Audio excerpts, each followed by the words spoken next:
Et j'aimerais remercier votre présence pour ce suivi dans les prédications du livre des Actes.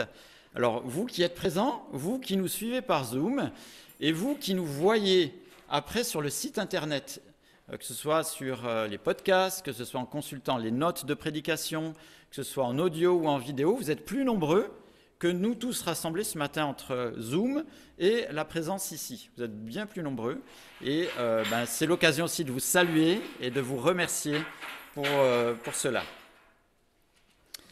Avant qu'on lise le texte de ce matin, on sera au chapitre 8 du livre des Actes, 3 remarques. La dernière fois, on a lu un très très gros texte qui nous a montré, donc c'était l'histoire d'Étienne, qui nous a montré l'inutilité, je vais y arriver à le dire, ouais, c'est ça, des lois religieuses, des lieux saints, des personnes saintes pour être rendus favorables à Dieu. Les contraintes, les efforts vertueux, les pèlerinages, les objets de dévotion, les recours à la prière de personnes religieuses emblématiques sont inutiles. Et on a aussi vu que Dieu n'est pas contenu dans un lieu, pas contenu dans un objet ou dans une matière. Donc tout ce qui est amulette, porte-bonheur, idole, temple domestique ne servent à rien. C'est même l'inverse, on pourrait dire. Ces pratiques appartiennent plutôt au monde occulte. Et ces pratiques sont très courantes dans l'animisme. Et on a vu que l'animisme, c'était la matrice de la majorité des systèmes religieux, qui donne une vertu spirituelle à un objet comme si Dieu pouvait être contenu dans la matière. Alors bien sûr, ce n'est pas le cas. Et si jamais même un objet avait une forme de pouvoir, soyez assurés que ça ne vient pas de l'Éternel, mais que c'est un piège satanique.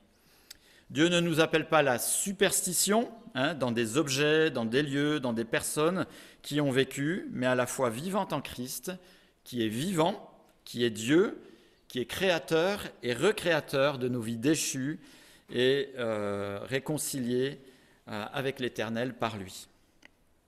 Alors ça, vous retrouverez donc l'épisode sur le site internet pour avoir tout le développement. Deuxième remarque. Dans le livre de la Genèse, à partir des versets 37 à 50, il nous est raconté la descendance de Jacob. Et les fils de Jacob ont vendu un de leurs frères, qui s'appelle Joseph, comme esclave. On connaît cette histoire. Et puis quelques années après, ils se trouvent dans une situation difficile. Il y a la famine où ils sont, toute la famille de Jacob. Donc les frères se déplacent en Égypte, et où Joseph est devenu Premier ministre.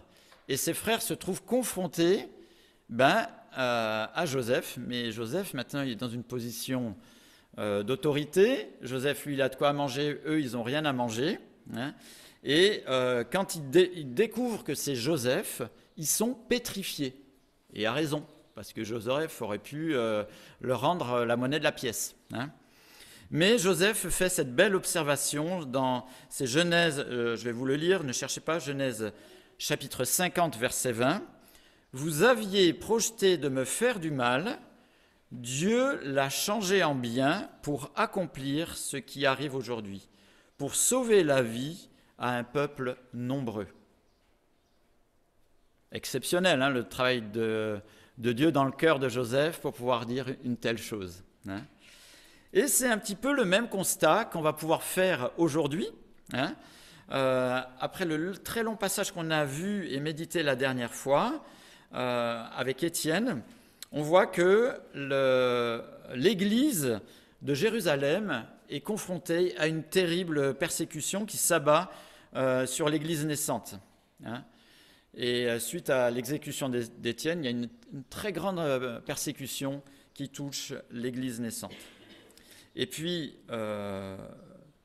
donc les croyants sont obligés de fuir, de quitter Jérusalem. Et c'est ce que nous a dit le chapitre 8 du livre des Actes au premier verset. Ce jour-là, une grande persécution éclata contre l'Église à Jérusalem et tous, à l'exception des apôtres, se dispersèrent dans les diverses régions de la Judée, de la Samarie. Je monte le mur derrière parce qu'il y a un verset qui nous parle de ça. Et donc, quand on lit le livre des Actes, on devrait avoir les clignotants qui s'allument. Finalement, et c'est un petit peu ce qui se passe avec ce qui était arrivé à Joseph et ses frères, c'est on pensait faire du mal, mais finalement, ça se change en quelque chose de favorable. Finalement, les persécuteurs de l'Église, Saul en tête d'ailleurs, pensaient mettre un coup d'arrêt à la vie de l'Évangile, mais c'est l'inverse qui se produit. Malgré la persécution, l'Évangile atteint clairement les étapes de la progression que Jésus avait annoncée, que vous voyez ici dans Actes chapitre 1, verset 8. Et on pourrait dire que Actes 8, 1 est la réponse de Actes 1, 8. Oula, alors là, quand on est 10 calculique, on n'arrive plus trop à suivre. Mais au niveau mémotechnique, c'est super chouette parce que ça nous rappelle ces deux références. Une des réponses de ce verset, vous changez juste ici la référence, là en bas, et vous avez une des réponses. On voit que l'Évangile arrive en Judée et en Samarie. Et le texte de ce matin va enfoncer le clou, parce que le texte de ce matin, il est un petit peu encapsulé par la mention que l'Évangile arrive en Samarie et que l'Évangile est annoncé en Samarie. C'est un petit peu comme si c'était un serre-livre de ces deux mentions. Quand dans la Bible c'est marqué comme ça veut dire qu'il faut être attentif, et que c'est important. Alors, qui étaient les Samaritains ? Alors, ce n'est pas un grand magasin à Paris, les Samaritains, d'accord ? Déjà, on est au clair. En regardant de plus près, finalement, j'ai remarqué que le sujet était assez débattu. Alors, globalement, il semble que c'est quand même la population qui avait pris place dans les terres des Juifs quand ils ont été déportés. Donc, au moment où ils sont déportés, ils sont envoyés beaucoup plus au nord-est, on va dire, et donc les terres sont vides, et donc on a mis d'autres populations. Ces populations sont arrivées et ont adopté le judaïsme. Et donc, il y a eu deux populations, on pourrait dire, qui étaient attachées au judaïsme, ceux qui avaient remplacé et les vrais de souche. Alors par contre, ce qui est certain, et si on lit les évangiles, on s'en rend compte, c'est que les Samaritains étaient considérés comme une population de seconde classe. Trivialement, on pourrait dire qu'ils étaient même montrés comme des bâtards, on pourrait dire, pour faire court, et que Samaritain était une insulte juive. Ça en dit long de l'amitié qu'il y avait entre ces deux populations. Mais Jésus mentionne, Acte 1.8, que vous voyez là derrière, que l'Évangile doit les atteindre. Et c'est finalement, vous voyez, c'est un palier progressif entre l'annonce de l'Évangile aux Juifs et aux païens. Et il y a cette phase avec les Samaritains. Alors, ce n'est pas juste en termes géographiques, mais on peut aussi dire en termes identitaires et de relations entre les différentes personnes. Alors, je vous invite à en lire enfin le texte. On est au verset 4 du chapitre 8. Acte 8, verset 4. Ceux qui avaient été dispersés allaient de lieu en lieu et annonçaient la bonne nouvelle de la parole. Philippe descendit dans la ville de Samarie, y prêcha le Christ. Les foules tout entières étaient attentives à ce que disait Philippe, lorsqu'elles apprirent et virent les signes miraculeux qu'il accomplissait. En effet, des esprits impurs sortaient de beaucoup de démoniaques en poussant de grands cris, et beaucoup de paralysés et de boiteux étaient guéris. Il y eut une grande joie dans cette ville. Un homme du nom de Simon se trouvait déjà dans la ville. Se présentant comme un personnage important, il exerçait la magie et provoquait l'étonnement du peuple samaritain. Tous, du plus petit jusqu'au plus grand, l'écoutaient attentivement et disaient « Cet homme est la puissance de Dieu, celle qui s'appelle la Grande ». Il écoutait attentivement parce qu'il les avait depuis longtemps étonnés par ses actes de magie. Mais quand ils eurent cru à Philippe, qui leur annonçait la bonne nouvelle du royaume de Dieu et du nom de Jésus-Christ, hommes et femmes se firent baptiser.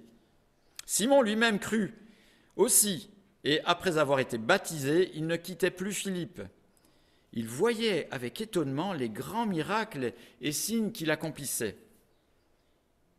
Les apôtres, qui étaient à Jérusalem, apprirent que les habitants de la Samarie avaient fait bon accueil à la parole de Dieu, et ils leur envoyèrent Pierre et Jean. Ceux-ci descendirent et prièrent pour eux afin qu'ils reçoivent le Saint-Esprit. En effet, ils n'étaient pas encore descendus sur aucun d'eux. Ils avaient seulement été baptisés au nom du Seigneur Jésus. Alors Pierre et Jean posèrent les mains sur eux, ils reçurent le Saint-Esprit. Voyant que l'Esprit Saint était donné lorsque les apôtres posaient les mains sur les gens, Simon leur offrit de l'argent en disant « Accordez-moi aussi ce pouvoir, afin que celui sur lequel je poserai les mains reçoive le Saint-Esprit. » Mais Pierre lui dit « Que ton argent soit perdu avec toi, puisque tu as cru que le don de Dieu s'achète à prix d'argent. Tu n'as ni part ni héritage dans cette affaire, car ton cœur n'est pas droit devant Dieu. Renonce donc à ta méchanceté et prie le Seigneur pour que cette pensée de ton cœur te soit pardonnée, si c'est possible.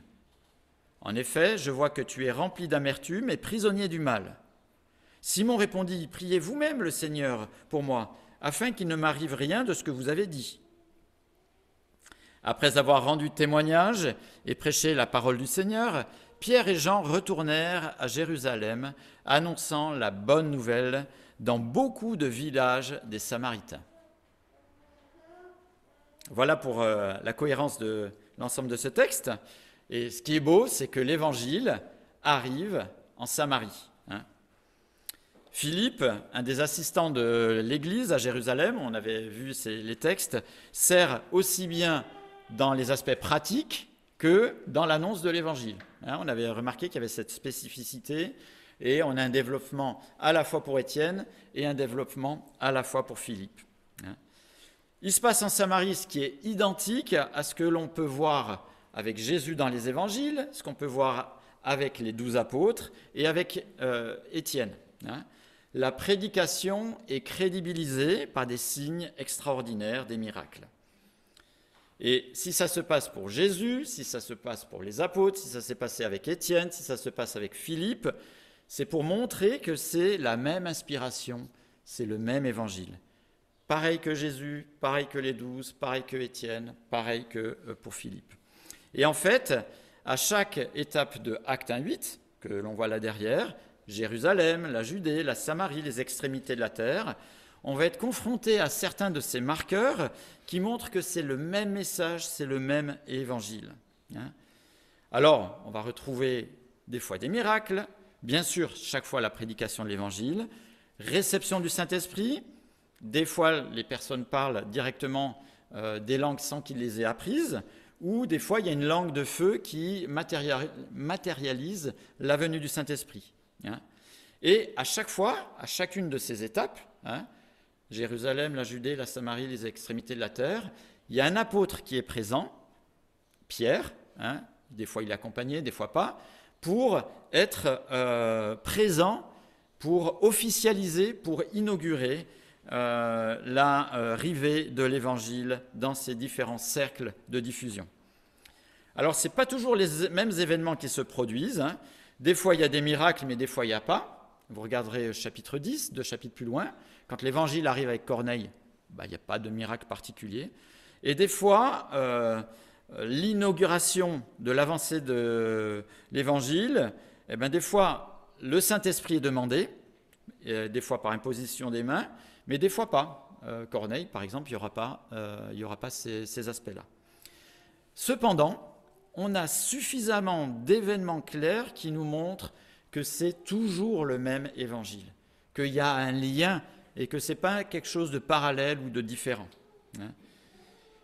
Alors, la phase inaugurale de l'arrivée de l'évangile à Jérusalem, dans la Judée, dans la Samarie et jusqu'aux extrémités de la terre, elle n'est pas normative. Et en même temps, elle ne laisse jamais dans la confusion. On comprend bien que c'est le même message. Et l'évangile, ici, reçoit un accueil chaleureux. C'est le verset que je préfère dans tout le texte qu'on a lu. La joie de l'arrivée de l'Évangile à Samarie, qui contraste avec la persécution qu'on a juste avant, avec l'histoire d'Étienne. Et juste avant, on a ce refus à Jérusalem. Et ici, il y a cette joie à Samarie. Et d'ailleurs, c'est un peu un camouflet pour les Juifs de l'époque, parce que c'est les Samaritains qui accueillent ici avec joie, ça ne fait qu'augmenter ce contraste. Mais ce qui se passe entre le refus, pourrait dire, des Juifs et finalement l'évangile qui arrive aux Samaritains, puis après aux païens, c'est un petit peu le même mouvement que l'on a dans les évangiles. Jésus vient apporter la bonne parole, et finalement, ceux qui devaient être les premiers logiquement à l'accepter le refusent, et finalement, on est étonné de voir que c'est d'autres qui n'étaient pas, entre guillemets, prioritaires, qui l'accueillent avec un grand, grand bonheur. Et c'est un petit peu ce qui arrive ici. Ce d'autant plus que suite à la persécution, finalement, c'est une bénédiction pour la Judée et la Samarie. Alors, la proclamation de l'Évangile s'accompagne de signes, délivrance de la servitude du monde occulte, centré retrouvé pour beaucoup.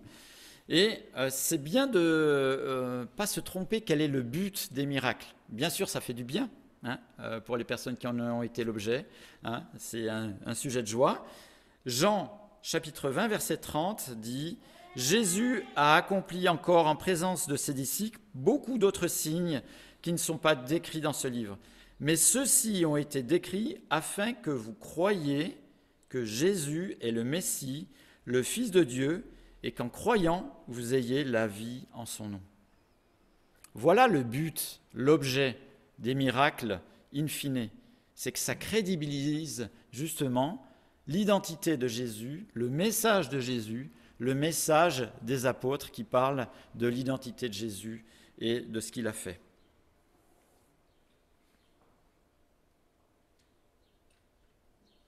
Alors, la joie et ce qui se fait ici à Samarie parvient aux oreilles des apôtres, et les apôtres, notamment Pierre, vont être témoins, vont venir de Jérusalem et vont être témoins de l'arrivée de l'Évangile. Et donc, la présence de Pierre est un peu l'inauguration officielle de cette arrivée, comme on l'a vu dans ces différentes étapes de progression de l'Évangile. Pierre est l'outil de cette officialisation, le don de l'Esprit est manifeste, et on voit que finalement c'est Pierre et Jean qui vont être l'instrument justement de l'arrivée du don du Saint-Esprit. Et ce n'est pas Philippe, pourtant qui est un croyant, tout comme Pierre, tout comme les autres disciples. C'est quelque chose de particulier que Pierre et Jean font. Et cet exemple, parmi d'autres, montre que les 12 apôtres, puis après Paul, ont eu un ministère totalement unique pour lancer et pour cadrer le début de l'Église. Tous les autres ministères de croyants seront différents que ce ministère qu'ont eu spécialement les 12 apôtres et l'apôtre Paul. Et c'est pour cela que le verset d'Éphésiens 2:20 nous montre qu'ils ont un rôle qui est un rôle de socle pour le développement de l'Église. C'est-à-dire que le ministère d'apôtres, comme les apôtres, les 12 apôtres et l'apôtre Paul, on ne retrouvera plus ce ministère-là. Éphésiens 2:20 nous montre cette part constitutive, fondatrice qu'ont eu les apôtres pour lancer les bases de l'Église sur le socle du salut en Christ. Je lis, Éphésiens 2:20, « Vous avez été édifiés sur le fondement des apôtres et prophètes, Jésus-Christ étant la pierre angulaire. C'est en lui que tout l'édifice bien coordonné s'élève pour être un temple saint dans le Seigneur. » Donc, les apôtres sont le socle sur lequel le reste, après, de l'Église s'est construit. Donc, ce qu'il y a de chouette, c'est que l'Église n'est pas réinventée, et que l'Église a des bases solides fondées sur Christ et sur les apôtres qui ont été les témoins de l'œuvre de Christ pendant son ministère, sa mort et sa résurrection. Alors nous, on a notre part à la suite de ça, mais notre part ne sera jamais celle qu'ont eu les apôtres. C'était un ministère qui était un ministère unique.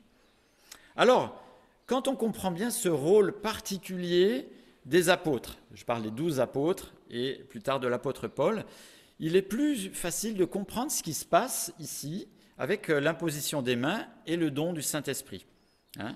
En effet, suite à l'acceptation de l'Évangile par les Samaritains, Pierre et Jean sont conduits à prier en imposant les mains pour que les croyants baptisés reçoivent le Saint-Esprit. Alors, l'imposition des mains n'a rien de magique. C'est un geste d'association, de solidarité avec la personne, et c'est un geste de désignation officielle. Et je peux vous dire que pour l'époque, pour qu'un juif impose les mains, ce signe physique, sur un samaritain, ce n'était pas anodin. Il fallait que l'évangile ait bien travaillé le cœur des apôtres. Ce n'était pas juste, tiens, ouais, t'es mon frère, quoi. Ciao. Non, il y a un geste de solidarité, de désignation officielle qui est clair. Mais l'imposition des mains n'est pas quelque chose de magique. C'est un rôle inaugural. Pierre et Jean n'ont pas le fluide du Saint-Esprit en eux et ils sont en train de le transmettre. D'ailleurs, il est question que le Saint-Esprit doit descendre, verset 16. Ça veut dire donc qu'il n'était pas dans les apôtres. Ok ? Donc l'arrivée du Saint-Esprit s'est faite des fois, mais pas toujours, comme cela dans le livre des Actes. Et plus tard, quand on lit les épîtres, on n'a plus du tout mention de besoin de quelqu'un pour que le Saint-Esprit vienne dans le croyant, baptisé ou pas. Et comme je l'ai dit, dans Actes chapitre 10, quelques versets plus loin, le Saint-Esprit arrive au moment où Pierre parle, tout simplement. Donc, ce qui est important, c'est qu'on ne peut pas retirer de ce texte, de ce qui a été fait du temps des Actes, une manière de faire pour nous, les croyants d'aujourd'hui. On n'est pas les 12 apôtres. On n'est pas dans cette phase inaugurale du début de l'Église. Ce qui correspond aux croyants de maintenant est exposé dans les épîtres. Alors dimanche prochain, j'assisterai, je serai très content aussi de procéder au baptême d'une de mes filleules qui a 18, 19 ans, quelque chose comme ça. Quel âge elle a ? 18 ans, tu vois. Heureusement que tu es là. Putain, je vais me faire gronder. Alors, suite à son baptême, elle ne va pas recevoir le Saint-Esprit. C'est déjà fait, parce qu'elle a donné son cœur à Christ. Et que le baptême va être le témoignage de cette réalité intérieure. Tous les disciples de Christ reçoivent le Saint-Esprit suite à leur acceptation de Christ comme Sauveur et Seigneur de leur vie. Et ils le reçoivent généreusement et complètement. Pas besoin d'une deuxième couche ou d'une piqûre de rappel comme pour les vaccins. D'accord ? Dans son épître à l'église de Corinthe, Paul leur écrit, l'église de Corinthe, il y avait du boulot. C'était une église assez dysfonctionnelle, on pourrait dire, de par leur arrière-plan à la fois culturel et cultuel. La ville, c'était un peu... c'était assez gratiné, on pourrait dire. Et même leur attitude de vie d'église était, je pense, assez choquante. On arriverait dans l'église de Corinthe comme au début, je pense qu'il y a certaines choses qui nous piqueraient.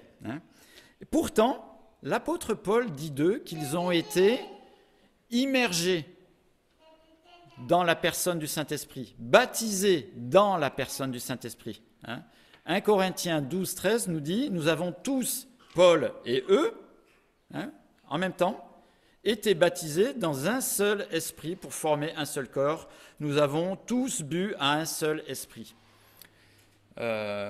Dieu donne d'une manière pleine et entière pour les personnes qui se tournent réellement à lui par Jésus.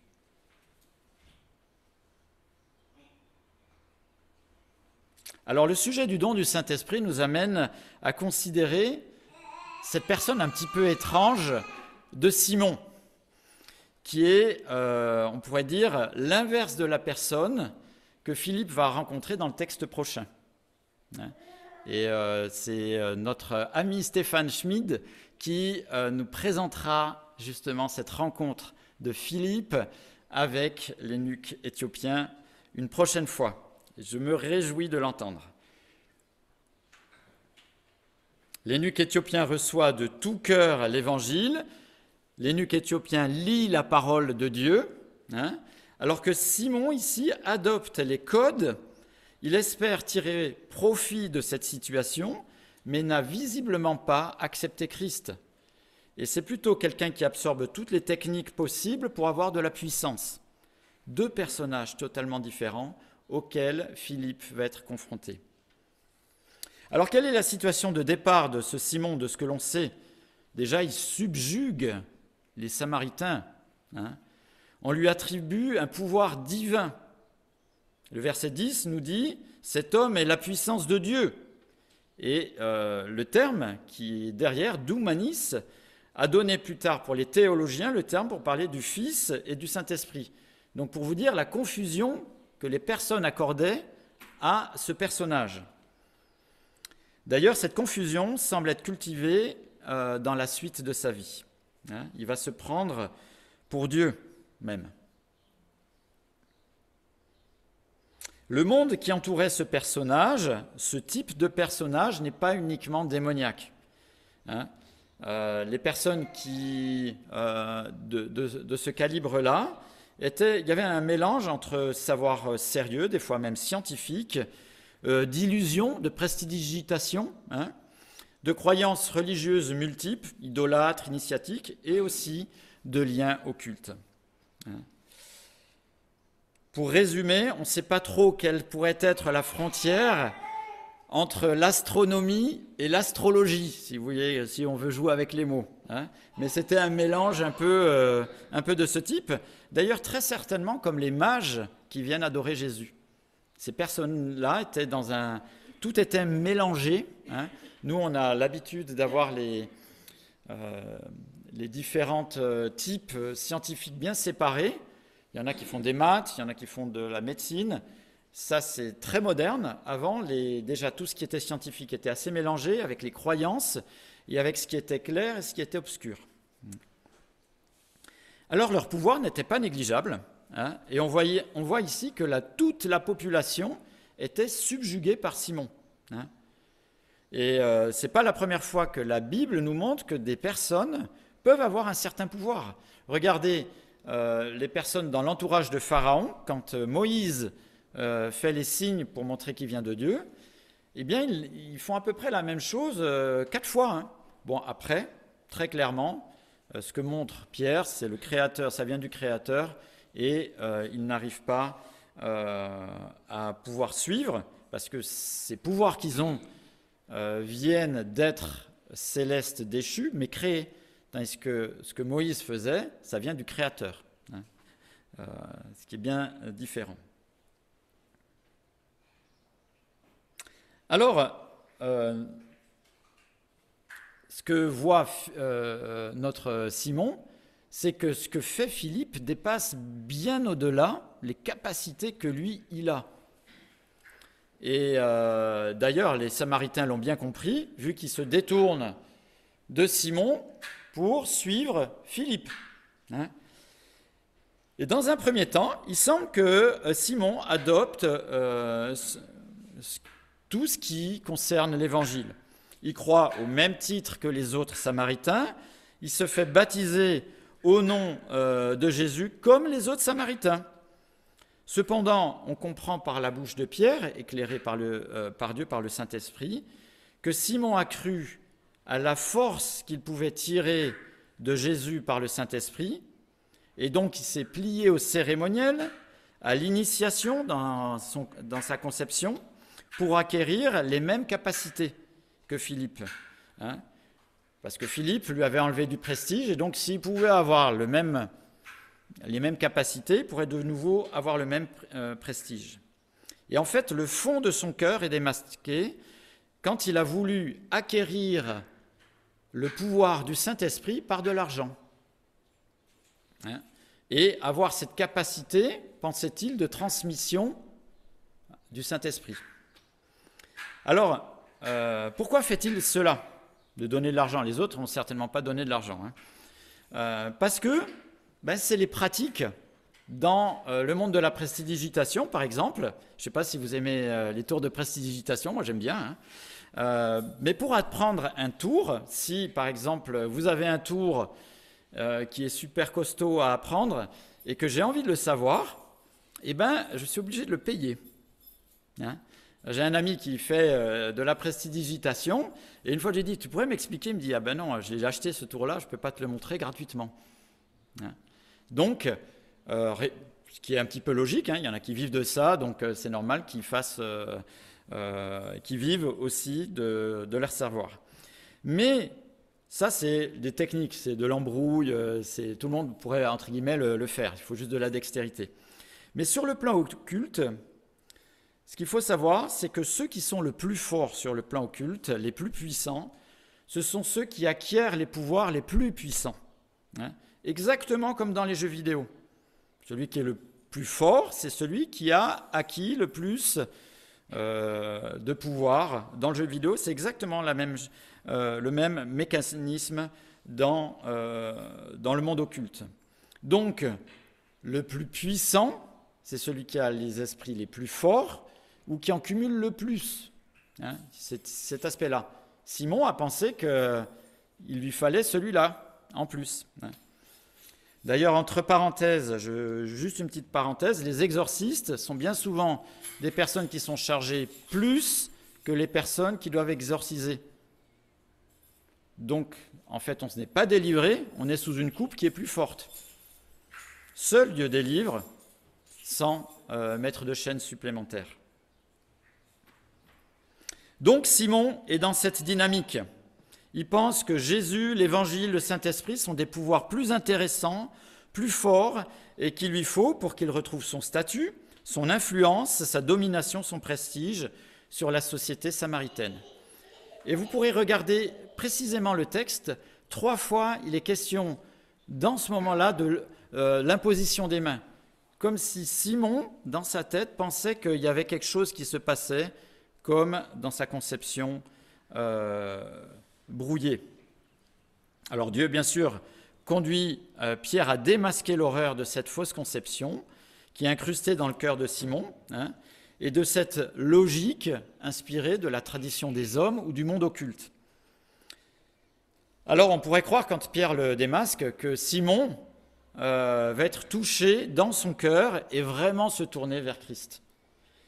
Mais regardez bien le texte, il a peur pour ce qui va lui arriver, mais il n'y a pas de repentance. Hein, la repentance est toujours tournée vers Dieu, hein, et lui, il a peur des conséquences, mais il n'a pas peur de Dieu, il a peur pour lui. Il ne prie même pas lui-même, il demande que ce soit les apôtres qui prient pour qu'il ne lui arrive rien, que les conséquences ne lui arrivent pas. Hein. L'apôtre Pierre a bien discerné que ses pensées sont colonisées par la méchanceté, l'amertume et le règne du mal. Finalement, Simon a suivi le mouvement des Samaritains parce qu'il perdait de l'influence. Il a pensé récupérer un pouvoir supplémentaire pour être plus fort et retrouver sa place et son influence. Alors Simon a bien cru au miracle. Hein. Il a bien cru au pouvoir du Saint-Esprit, mais pas à l'auteur des miracles. Hein. Son cœur n'a pas été touché, il n'a rien compris à l'Évangile. Et en fait, il n'a pas offert un terreau favorable pour que l'Évangile puisse grandir et prendre sa pleine mesure. Il est resté comme un terreau dur. Vous connaissez la parabole des terrains que Jésus annonce. Eh bien, ça pourrait être une bonne illustration de ces terrains qui restent durs, secs, et en qui l'Évangile ne produit rien du tout. Alors, qu'est devenu Simon? La Bible ne le dit pas. Hein. Mais l'Église primitive, les croyants qui ont continué après, il y a aussi des écrits qui ne sont pas la Bible, qui sont plus historiques, on pourrait dire, affirme que Simon est un des fondateurs, avec son successeur Ménander, du gnosticisme, hein, et qu'il se considérait comme Dieu incarné. Et on a déjà vu dans le texte d'Humanis, la puissance de Dieu, la grande, etc., il y avait déjà cette ambiguïté. Visiblement, cette ambiguïté a continué. Alors le gnosticisme, c'est un truc... vous pourrez sortir ça si vous faites du Scrabble tout à l'heure. Le gnosticisme, c'est quelque chose qui est totalement à l'inverse de la simplicité de l'Évangile. On ne vous a pas tout dit. Il y a des choses qui sont cachées. Je vais t'initier, mon petit. Tu vas savoir, tu vas être initié dans la connaissance. Parce que moi, je sais. Et donc, il faut lire entre les lignes, et ainsi de suite. C'est ça le gnosticisme. À l'inverse de l'Évangile, où Jésus il a fait tout d'une manière publique, claire, et que c'est accessible et compréhensible par tout le monde. Bien sûr, quand c'est initiatique, moi je suis votre gourou, vous êtes mes disciples, et vous êtes sous mon influence. Ce n'est pas du tout la liberté de l'Évangile. Donc c'est une contrefaçon qui a utilisé même la parole de Dieu et qui sévit encore de différentes manières, différentes déclinaisons encore à l'heure actuelle. Ce qu'il y a de fort, c'est que Simon, et là encore le Scrabble, vous allez voir cet après-midi, Simon a donné le terme simonie. Ah, est-ce que vous savez ce que ça veut dire simonie ? Ben moi non plus, je ne savais pas. Simonie, c'était qui consistait à acheter ou à vendre des biens spirituels. Et au Moyen-Âge, des fois on pouvait être évêque rien qu'en donnant de l'argent, et vous aviez, entre guillemets, le grade et la fonction d'évêque. Et donc le fait d'acheter une fonction ecclésiale, c'était une simonie. Excellent, non, comme terme ? Alors voilà, ça donnait ça pour dire un petit peu ce qui est resté dans l'histoire malheureusement de ce personnage. Petit aparté intéressante, j'ai parlé de baptême tout à l'heure. Simon a été baptisé au nom de Jésus. C'est ce que nous dit la Bible. D'accord ? Vous avez la même chose, j'imagine. Mais ça n'a pas métamorphosé sa vie. Petite indication qui nous montre que le baptême ne lui a rien apporté, ne lui a rien conféré de spirituel et n'a rien changé.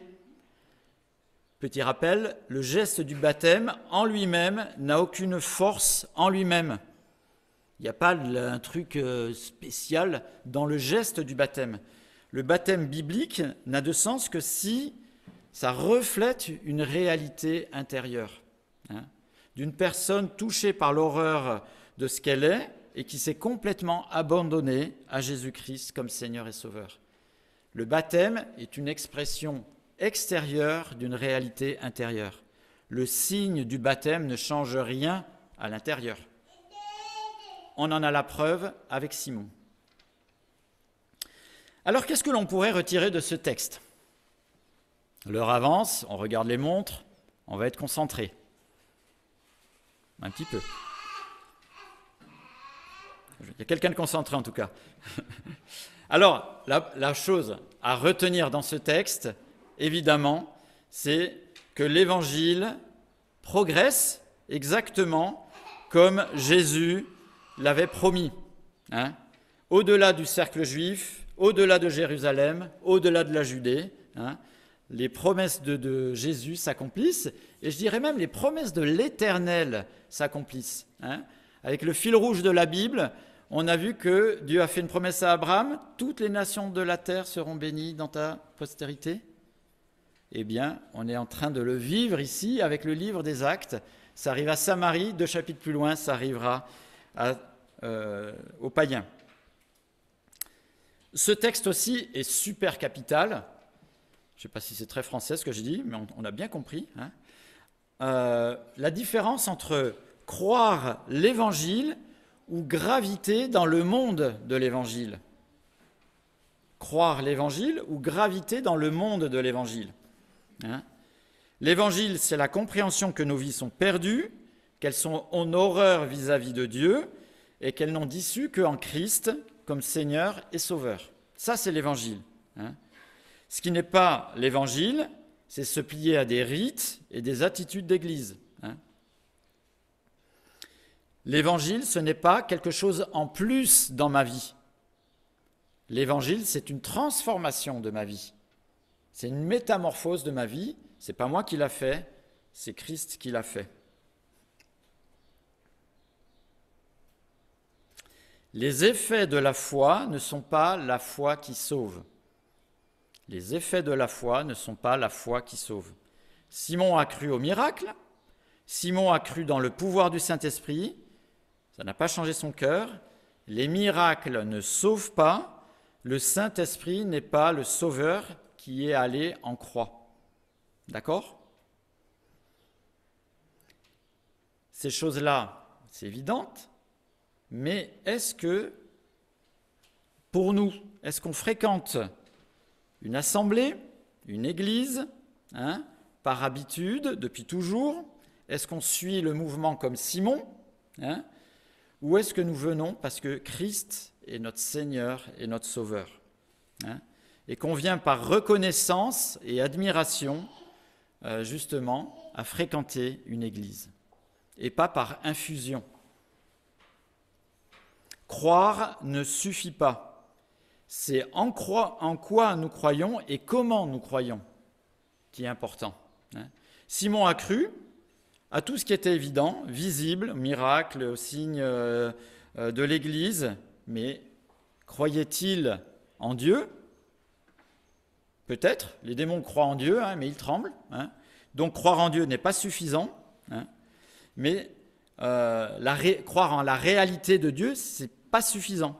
Mais croire dans le sens de remettre sa vie dans les mains de Dieu, par Christ, parce qu'on a bien compris qu'on est pécheur, ça c'est comment croire, le contenu de la foi. Croire à tout ce qui est extérieur, croire même à Dieu, c'est pas suffisant. C'est pas ça qui va nous sauver, c'est croire en Christ, parce qu'on est pécheur. Donc on peut fréquenter une église, on peut aimer les histoires de Jésus, on peut trouver les développements cohérents, on peut aimer la louange, on peut aimer l'ambiance de l'église, on peut aimer la magie du Saint-Esprit, on peut aimer les personnes plus ou moins sympathiques de cette église, l'amour plus ou moins fraternel de ces personnes, on peut aimer la communauté. Mais les histoires de Jésus ne sauvent pas, c'est Jésus qui sauve. La théologie ne sauve pas, c'est Jésus qui sauve. Le feu de la louange ne sauve pas, c'est Jésus qui sauve. L'amour et la paix fraternelle ne sauvent pas, c'est Jésus qui sauve. Le Saint-Esprit n'est pas allé en croix pour le pardon de mes péchés, il ne sauve pas, c'est Jésus qui sauve. L'Église ne sauve pas, c'est Jésus qui sauve. Alors on peut être dans le groove de l'Église depuis des années, depuis son enfance, et être passé à côté de l'essentiel. La foi qui sauve, c'est une personne, Jésus-Christ, mort et ressuscité à cause du péché de l'humanité, donc du mien, et que je suis coupable et éternellement perdu à cause de cela.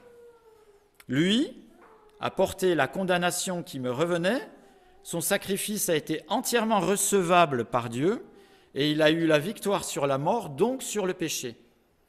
C'est pour cela que Christ est au cœur de notre foi, et c'est pour ça qu'on se donne à Christ, et que notre foi, elle est placée en Christ. Alors évidemment, ce texte nous montre aussi qu'il n'y a pas de simonie. Maintenant, vous savez ce que c'est la simonie, Il n'y a pas de simonie dans l'Église de Christ. Rien ne s'achète. Un enfant qui trouvait que c'était long, la prédication, donne un coup de coude à son père et lui dit « paye » et on s'en va. Non, si on donne de l'argent, c'est un don. Et ce n'est pas à l'Église que l'on donne, c'est à Dieu, certes au travers d'une Église, mais on n'achète rien. Et je dirais même, tout est donné généreusement par grâce, par Christ. Tout ce qui est de l'échange, de l'achat, ça fait partie des traditions humaines ou du monde occulte.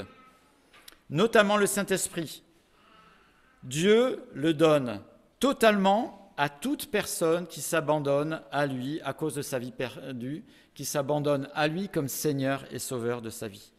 On a lu 1 Corinthiens 12, 13, nous avons tous été baptisés. Dieu donne généreusement et totalement à toute personne qui se tourne à lui, qu'on soit des chrétiens exemplaires comme Paul ou des chrétiens qui avaient beaucoup de progrès à faire comme les Corinthiens. Le terme baptisé, dans ce verset, nous avons été baptisés, alors ce n'est pas très glorieux, et le même terme qui est utilisé pour faire des conserves. Mettre des cornichons dans un bocal de vinaigre, c'est le même terme, immergé complètement dedans. Et bien c'est exactement la même chose, si je me donne à Christ, je suis immergé dans la personne du Saint-Esprit. Donc, il n'y a pas besoin d'en demander plus ou davantage, il n'y a pas besoin de l'invoquer, il n'y a pas besoin de le prier. C'est une double erreur. Le Saint-Esprit, déjà, nous aide, nous inspire à prier Dieu et Jésus. Le Saint-Esprit n'est pas le but de la prière, c'est l'Éternel et son Fils Jésus-Christ qui en sont le but. Invoquer le Saint-Esprit correspondrait à imiter les pratiques traditionnelles humaines, voire occultes. Et en cela, les prières ou les cantiques pour faire venir le Saint-Esprit ou en avoir plus sont au minimum totalement inutiles. Dieu a donné généreusement, au-delà même de tout ce que l'on pourrait imaginer. Le problème, ce n'est pas d'avoir qu'il y ait plus de Saint-Esprit, mais qu'il agisse plus en moi. C'est ça le problème, c'est qu'il agisse plus en nous. Donc, le sens de nos demandes devrait être à ce que le Saint-Esprit agisse plus, favoriser son action dans ma vie. Par un cœur et des pensées bien disposées à ces sujétions, on a parlé de terreau favorable, on peut prier justement. Rends, Seigneur, en moi un cœur pur, un cœur bien disposé. Et là, Dieu peut agir par son esprit, peut travailler, peut faire de belles choses. Par la prière, quand je prie Dieu, quand je prie Christ, et ainsi, quand j'ai ce mouvement de prière, je réponds aux suggestions du Saint-Esprit qui est l'inspirateur des prières. La lecture de la parole de Dieu, la Bible, complètement écrite par des hommes, complètement inspirée par le Saint-Esprit. Quand je lis la parole de Dieu, je suis au diapason du Saint-Esprit. Et fréquenter des personnes qui vivent aussi avec l'inspiration du Saint-Esprit, les frères et sœurs en Christ, les disciples de Christ. Le Saint-Esprit n'est pas transmis par quelqu'un. C'est une conception tirée des traditions humaines ou de la magie. C'est Dieu qui donne. Et j'ai un super verset à vous lire. Vous pouvez peut-être le chercher, le souligner, le graver sur les écrans des tablettes. La rayure restera, peut-être que le texte va bouger. Mais il y a des tags, vous pouvez les taguer aussi sur les Bibles numériques. 2 Corinthiens, chapitre 1, verset 21. Je vais le lire dans la version Louis II, parce qu'il y a quelque chose qui a été perdu dans les versions plus modernes pour faciliter la compréhension. Mais vous allez voir, c'est savoureux. En effet, celui qui nous a fermis avec vous en Christ et qui nous a oints, c'est Dieu. Donc là, il est question de l'esprit. On va le voir plus loin. Lequel nous a marqués d'un sceau et a mis dans nos cœurs les arts de l'esprit. Alors, ce qui est littéral, c'est les arts de l'esprit. Quand vous faites un marché avec quelqu'un, quand vous achetez quelque chose, vous allez certainement acheter tout à l'heure une Ferrari. En tout cas, une personne ici. Je suis content de la connaître. Si vous versez un acompte pour acheter cette Ferrari, que finalement vous dites « Ah non, Ferrari, c'était pas bien, j'ai acheté une Maserati ». Donc, votre acompte vous est rendu, vous achetez une Maserati. Par contre, si vous versez des arts et que vous dites « Ah non, je vais faire une… » les arts, ils restent à la personne. Les arts, ce n'est pas rétractable. Ce que Dieu est en train de nous dire ici, la personne qui croit, je lui donne le Saint-Esprit, ce n'est pas rétractable. C'est définitif, c'est éternel. C'est un des versets qui appuie sur la certitude du salut. Pas un truc, est-ce que je suis sauvé, pas sauvé, j'ai peur, etc. Jésus nous a donné les arts du Saint-Esprit. C'est pas rétractable, c'est éternel. Dieu ne fait pas les choses, un coup oui, un coup non, je ne sais pas, etc. Dieu, il fait clairement, généreusement, complètement. Wow. quel bonheur. Le texte de ce matin nous montre aussi qu'on peut tromper ceux de notre entourage. Vous pouvez tromper ici tous ceux qui sont là. Vous pouvez tromper aussi ceux qui sont derrière la caméra. On peut tromper en croyant. On peut tromper en se faisant baptiser. Mais ce que nous montre ce texte, c'est qu'il arrive toujours un moment où le fond du cœur est montré, où la réalité de notre cœur est montrée. Une super parabole, la parabole de l'ivraie et du bon grain. Quelqu'un sème du blé et son ennemi vient semer une autre semence au milieu pour l'embêter, pas pour lui faire du bien.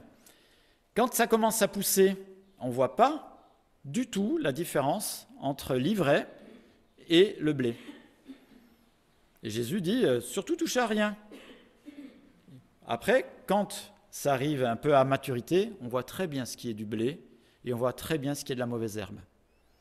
C'est exactement, on peut faire style, mais la réalité du cœur apparaît toujours un moment ou un autre. Pour terminer, j'aimerais revenir au verset que j'ai trouvé le plus savoureux dans ce passage. C'est le verset 8. La joie de ces personnes qui étaient à Samarie. Et j'espère qu'on est dans la joie parce qu'il n'y a pas de truc louche avec Dieu, il n'y a pas de truc louche avec Jésus. Tout est dans la simplicité, la vérité et la clarté. La générosité, le relèvement et pas l'asservissement. Il y a une forme aussi d'équité, ce n'est pas que les Juifs, c'est les Samaritains aussi. Ce que Dieu fait, c'est pour toute l'humanité. Il n'y a pas besoin de conditionnement, de rites, d'argent, de pouvoir, de pédigré. La simplicité et la vérité des cœurs sont au cœur de l'Évangile. Et ce texte me pousse à apprécier toujours davantage la beauté et la simplicité, la transparence qui découlent de Dieu, de Christ, de son œuvre qu'il fait pour nous et qui nous offre simplement. Je relis le verset 8 et j'espère que c'est aussi pour vous. Il y eut une grande joie dans cette ville. Il y eut une grande joie dans cette ville. Eh bien, j'espère que l'Évangile produit la même joie pour vous. Amen.